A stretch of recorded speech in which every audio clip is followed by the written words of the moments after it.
愛時代の科学的子育て研究所へようこそ。研究員の愛です。今回のテーマは、なぜ乳児にゲップは必要なのか、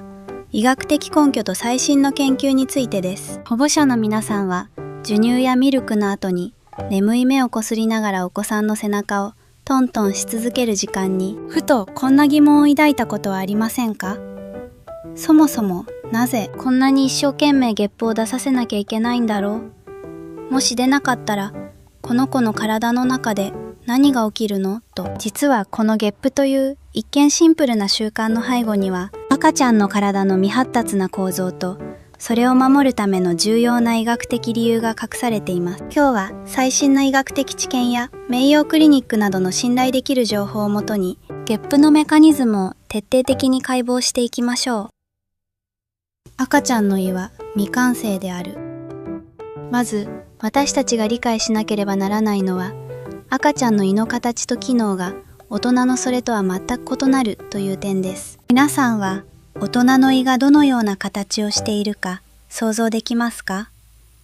大人の胃は入り口から入った食べ物がしっかりと溜まるような袋状をしており、入り口糞門部には強力な筋肉の弁があります。この弁がしっかりと締まることで、一度入ったものが逆流しないようになっているんです。しかし乳児の胃は違います。生まれたばかりの赤ちゃんの胃は非常に垂直に近く、容量も驚くほど小さいのです。さらに胃の入り口にある筋肉、つまり逆流を防ぐための下部食道括約筋という弁がまだ非常に未発達で緩い状態にあります。想像してみてください。入り口の蓋がゆるゆるで、形も不安定な細長い袋になみなみと液体を注いだ状態を少し動かしたり、中に空気が混じったりするだけで、中身が簡単に溢れ出してしまうのは物理的に当然のことだと思いませんか？なぜ空気は胃に入り込むのか。ではなぜゲップの元となる空気が赤ちゃんの胃に入ってしまうのでしょうか。これは空気嚥下と呼ばれる現象です。赤ちゃんはおっぱいを吸うとき、あるいは哺乳瓶からミルクを飲むとき、どうしても液体と一緒に空気を飲み込んでしまいます。特に赤ちゃんが非常に空腹で勢いよく飲んでいるときや、泣きながら飲んでいるときなどは、より多くの空気が胃に送り込まれます。この飲み込まれた空気は、液体であるミルクよりも軽いため、胃の上部に溜まります。先ほどお話しした通り、赤ちゃんの胃は蓋が緩い袋です。胃の中に空気の塊が居座ると、その分ミルクを貯蔵できるスペースが削られてしまいます。すると、赤ちゃんはまだお腹が空いているはずなのに、空気のせいでお腹がいっぱいだという偽の満腹感を感じてしまい、必要な栄養を十分に摂取できなくなることもあるのです。保護者の皆さんが一生懸命ゲップを出してあげようとするのは、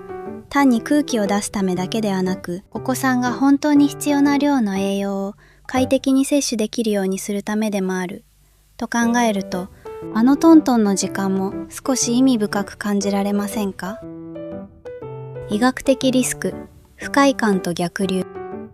ゲップが出ないことで引き起こされる具体的な医学的問題について、さらに深く見ていきましょう。最も身近な問題は、赤ちゃんが感じる不快感です。胃の中に閉じ込められた空気の泡は、未発達な消化管を圧迫します。これがお腹の張りや激しく泣き続けるコリック乳児腺痛の一因になるという説もあります。言葉を話せない赤ちゃんにとって、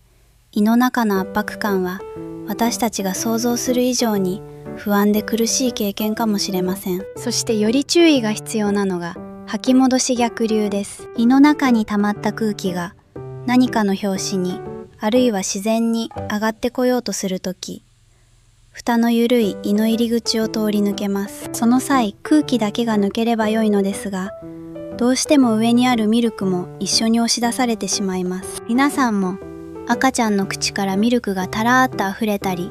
時には勢いよく吐き戻したりするのを見て、ヒヤッとした経験があるはずです。これを繰り返すと、せっかく飲んだ栄養が失われるだけでなく、胃酸を含んだミルクが食道を刺激し、赤ちゃんが痛みを感じる原因にもなります。ゲップと乳幼児突然死症候群、SIDSの関連性。ここで保護者の皆さんが最も心配されるであろう、非常にデリケートな問題に触れます。それは乳幼児突然死症候群、シズとの関連性です。最新の研究や医学的ガイドラインにおいて、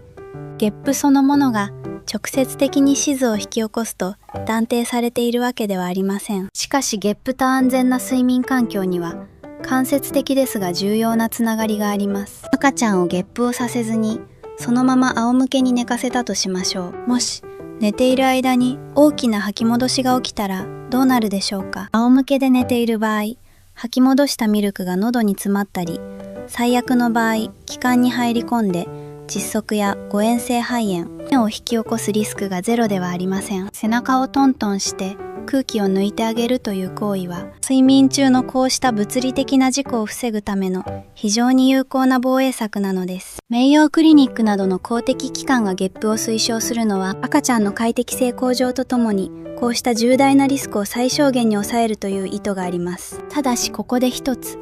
保護者の皆さんの心を軽くするかもしれないお話もしておきます。最近のいくつかの研究では、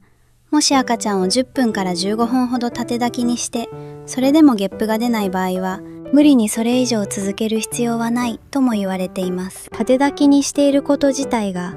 重力を利用してミルクを胃の底に沈め、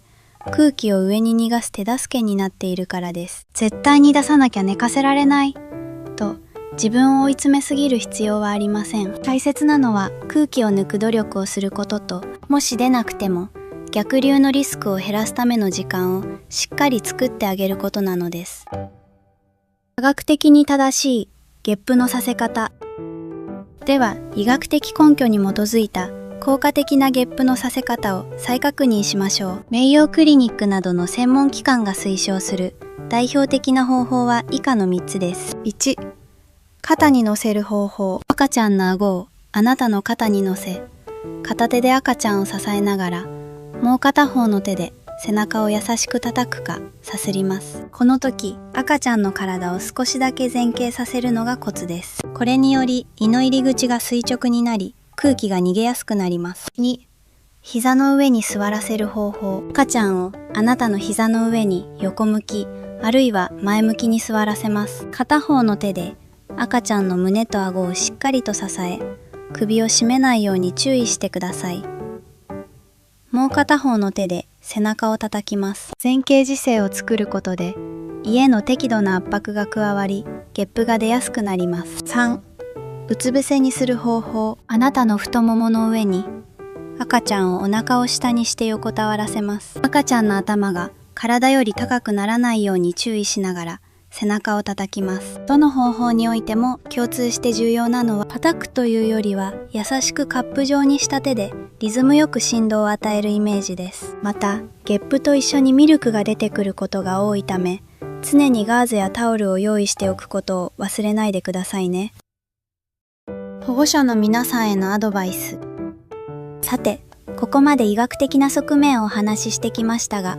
現場で頑張る保護者の皆さんの心情についても考えたいと思います。夜中の3時、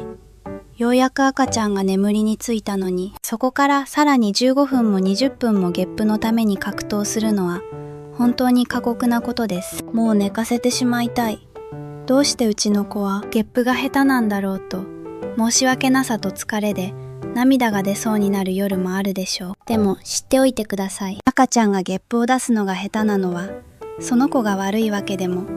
あなたのさせ方が悪いわけでもありません。単にその子の消化器系がまだ成長の途中なだけなのです。一般的に赤ちゃんの消化機能が成熟し、自力で空気を処理できるようになるのは、生後4ヶ月から6ヶ月頃と言われています。寝返りを打てるようになったり、お座りができるようになったりすると、自然と胃の筋肉も鍛えられ、空気を飲み込む量も減っていきます。このトントンの試練には、必ず終わりがあります。今のこの時間は、お子さんの未熟な体を保護者であるあなたの知恵と愛情で補ってあげている、とても尊いケアの時間なのです。もし、どうしてもゲップが出なくて不安な時は、授乳の途中でゲップをさせる習慣をつけてみてください。例えば、片方のおっぱいが終わったタイミングや、哺乳瓶のミルクを半分飲んだタイミングです。胃がパンパンになる前に一度空気を抜いてあげることで、後半の飲みがスムーズになり、最終的な吐き戻しのリスクも減らすことができます。また、最近ではゲップは必ずしも必須ではないという議論もあります。もしお子さんがゲップが出なくても、すやすやと気持ちよさそうに眠り、体重も順調に増えていて、激しい吐き戻しもないのであれば、あまり神経質になりすぎる必要はありません。医学的な推奨はあくまでガイドラインであり、